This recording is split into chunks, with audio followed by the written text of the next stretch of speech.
السلام عليكم ورحمة الله وبركاته. أنا أحمد الشهالي كوست أكاونتنت. الحمد لله ربنا كرمني ونجحت في سي ام اي بارت 1 ويندو يناير 2025. إن شاء الله هحكي لكم تجربتي مع بارت 1، لعل وعسى إن شاء الله حد يستفاد بيها أو إن هو يبدأ. أنا بداية بدأت سي ام اي بارت 1 في يناير أو فبراير 2023. بدأت إن أنا بذاكر مع نفسي سيلف ستادي. كان عندي شغف إن أنا أعرف سي ام اي ديت الكونتنت بتاعها إيه، بتتكلم عن إيه. بس للأسف لقيت إن أنا فعلا مش كوميتد إن أنا استمر وإن أنا أسمع المحاضرات وإن أنا أقرأ مثلا الكتاب أو إن أنا أحل أسئلة بعد ما أذاكر. فقلت لا، انا يعني ايه، عندي شغف ان انا ابدا الرحله ديت وان انا ابدا اذاكر كويس وان انا احل اسئله وان انا حد يكون في حد يوجهني صح، يكون منتور ليا. المهم ناس كتير اصحابي نصحوني بان انا احضر كورس مع مستر معتز الشافعي. طبعا مستر معتز عندي يعني صديق عندي على الفيسبوك. بشوف يعني ريفيوهات لطلاب كتير عنده بتشكر في الشرح وقد ايه هو بيراعي ربنا في شغله. وبالفعل كلمت مستر معتز وبدأت معاه في 11/20/23 سي ام اي بارت 1.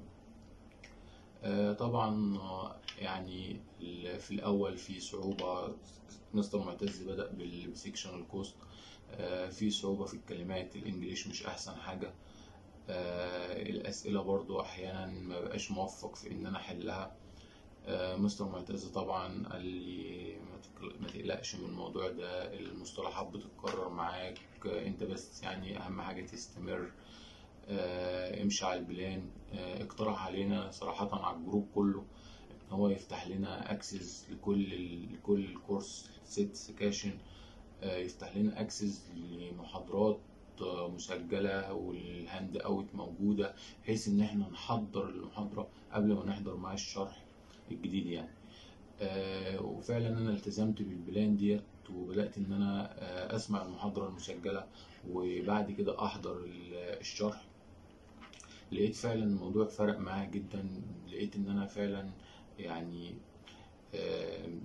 فاهم اكتر في المحاضرة، بقيت اكتب اكتر. يجي مثلا مستر معتز يحل اسئلة، لا اجاوب، ابقى فاهم. فابتديت ان انا فعلا احس بفرق. المهم بعد كده بقيت ان انا احضر المحاضرة وبعد كده احضر الشرح. بعد كده اخش اقرا الهاند اوت بتاع مستر معتز. طبعا هو بيشرح كده بيشرح من الهاند اوت ديت، فيبقى انا سمعت المحاضرة مرتين وقريت الهاند اوت مرتين، مرة معاه في الشرح ومرة بعد ما يخلص. وبعد كده اخش ان انا احل الاسئلة. طبعا ما احتاجتش الكتاب لان بالنسبه لي كان السبب ان يعني ايه اللغه مش كويسه. فكون ممكن ان انا اقعد مثلا في اول صفحه مثلا قعدت فيها مثلا ساعه مثلا، فعلى ان انا اجمع الكلام او اترجم والكلام ده احس ان الكونسيبت ذات نفسه وقع مني. فابتديت ان انا لا، انا بعتمد على الهاند اوت بس. بالنسبه لي المنهج يعني كبير ودسم. لو انت قعدت تقرأ نظري او تذاكر باراجرافات والكلام ده من الكتاب، لا انت مش هتستوعب قوي. لو خاصة لو اللغة بتاعتك ضعيفة. فالهاند اوت اختصرت عليا فعلا الطريق ده. ان يعني الشرح بسيط. في مثلا رسومات، في خرائط ذهنية، في حاجات كي ووردز تربط لك الدنيا ببعضها بحيث ان انت تبقى فاهم وفي نفس الوقت مفيش يعني ما تاخدش وقت كتير في ان انت تترجم او الكلام من ده. المهم بدأت إن أنا فعلا أسمع المحاضرة، أحضرها، أسمع المحاضرة، أقرأ الهاند أوت وأخش أحل الأسئلة. الحمد لله السكور بتاعي كان يعني من 80 فيما فوق. مستر معتز طبعا حفزني على الموضوع ده وقال لي أنت كويس وممتاز في الأول كده، إن شاء الله هتبقى أحسن من كده. أنت كده يعني كويس جدا، استمر، بس أهم حاجة إن أنت تستمر. المهم الحمد لله خلصنا سيكشن. اول سيكشن كان مستر معتز بادئ بسيكشن الكوست. خلصنا السيكشن ده، عمل لنا امتحان كده حوالي 50 نقطة كده. الحمد لله ربنا كرمني وجبت الفول مارك في الامتحان ده. وقتها حسيت فعلا ان انا اقدر ان انا مثلا مع مذاكرتي، مع الاستمرارية، مع الاجتهاد، ان انا فعلا احقق فعلا يعني درجات كويسة. فضلت كده بعد كده لما نخلص السكشن احل الامتحان، احضر الامتحان مثلا بتاع مستر معتز احله، وبعد كده ابدا احل بقى ميات على السكشن اللي انا خلصته. انا بحل اول باول على كل توبيك، وبعد كده بحل على السكشن كله. وفعلا السكور كان كويس، واحل مثلا 100 سؤال ابعت نتيجتهم لمستر معتز يعني على طول، سواء يعني مثلا سواء النتيجة حلوة سواء النتيجة وحشة، ايا كانت لازم انا ابعتها له، لان هو يعني الغرض ان هو هيوجهني، هو هيعرف نقاط قوتي فين ونقاط ضعف فين. فهيخليني ان انا اشتغل على مثلا لو انا نقاط ضعفي في حته في توبيك معين او في حته معينه، هيخليني ان انا اشتغل عليها، هيشرحها لي تاني. يعني من ضمن الحاجات اللي يشكر عليها وجزاه الله كل خير، ان هو قال لي يا احمد لو ما انتش فاهم اشرح لك تاني، ما فهمتش اجيب لك محاضر تاني يشرح لك الموضوع يعني فير ما يعني اهم حاجة ان انت تفهم. الحمد لله ربنا كرمني وفضلت ماشي على البلان بتاعت مستر معتز لحد ما خلصنا شرح وخلصت السكاشن و... وبعد كده بدأت ان انا اراجع. كنت متارجت ويندو اكتوبر 24. بس يعني جت ظروف ان انا سافرت، ربنا كرمني وسافرت السعودية. فمستر معتز قال لي لا انا عايزك تمتحن قبل ما تسافر، عشان انت مبقاش ضامن شغلك هناك ضغط، هيبقى عليك ضغط، مكان جديد، بلد جديدة، ناس جديدة. فانا عايزك تمتحن قبل ما تسافر. قلت له والله مفيش فرصة ان انا امتحن للاسف، فانا هضطر ان انا اجل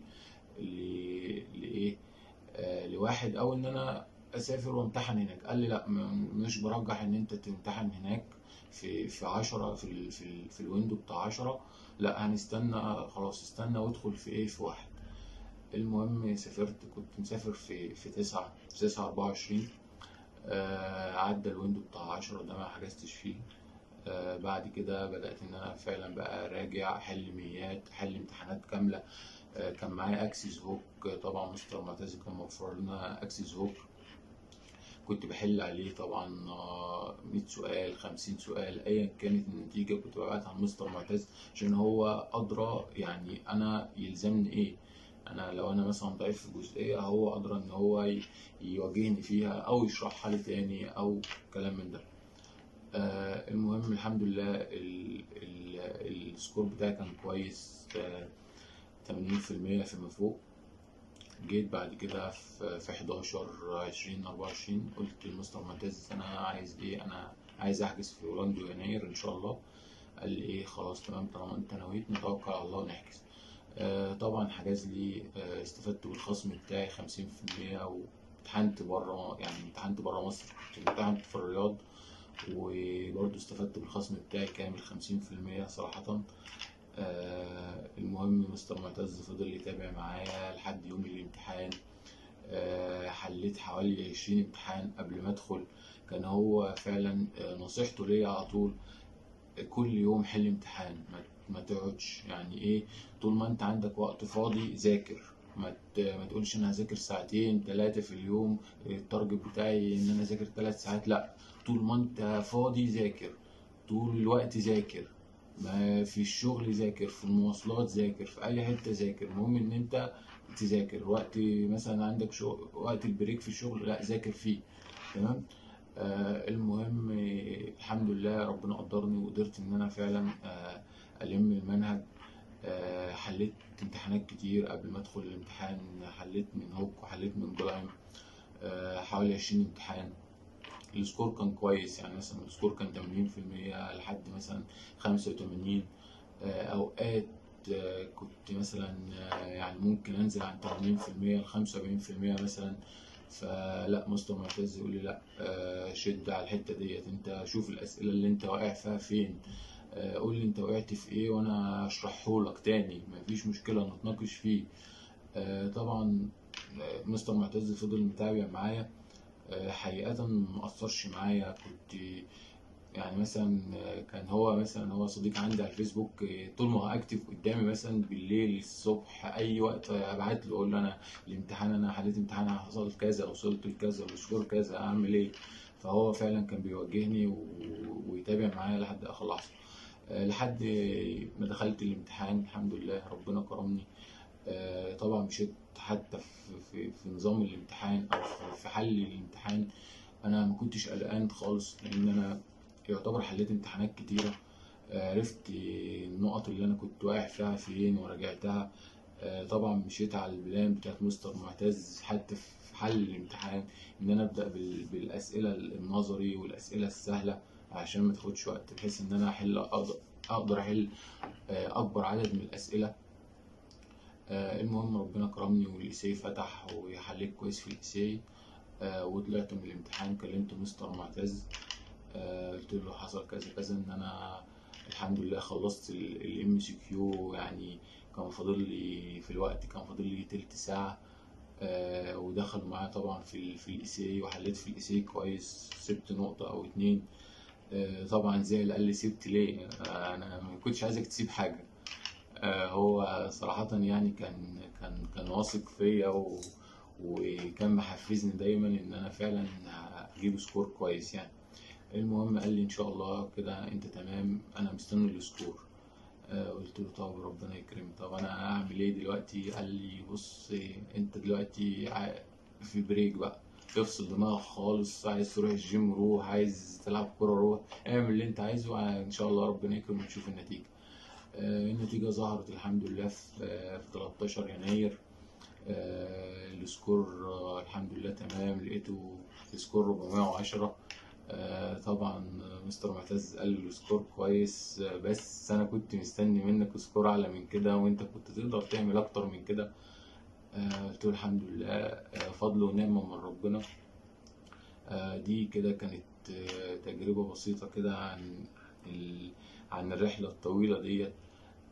طبعا بشكر مستر معتز على المجهود اللي هو عمله معايا، يعني رعاية ربنا في شغلك ورعاية ربنا فيا.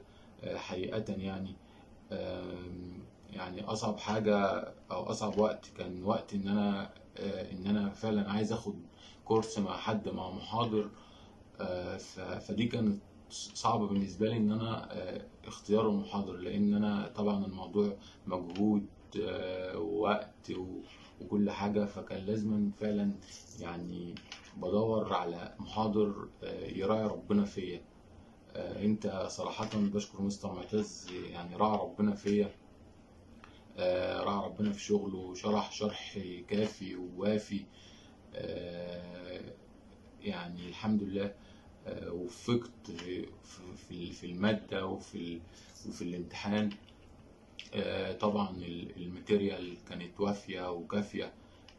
زي ما قلت ان انا ما كنتش فعلا ما ذاكرتش الكتاب او ان انا ما قرأتش الكتاب. الماتيريال كان بالنسبة لي اسهل، ان انت فيها ان انت تفك البراجرافات النظر ديت، ان انت تفكها في صورة صور، في صورة رسومات، في صورة خرائط ذهنية. فكانت بتسهل عليك الموضوع، كي ووردز كلام من ده. كل ده كان بيوصلني للكونسبت بدون مجهود وبدون تعب. طبعا مستر معتز يعني بشكره جدا على تعبه معايا ومتابعته ليا لحد ما خرجت من الامتحان. ربنا يجازيك عني خير ان شاء الله، وان شاء الله نتقابل في بارت 2. دعواتكم بالتوفيق في بارت 2 ان شاء الله. بشكرك يا مستر معتز، واتمنى لكم التوفيق ان شاء الله، والسلام عليكم ورحمة الله وبركاته.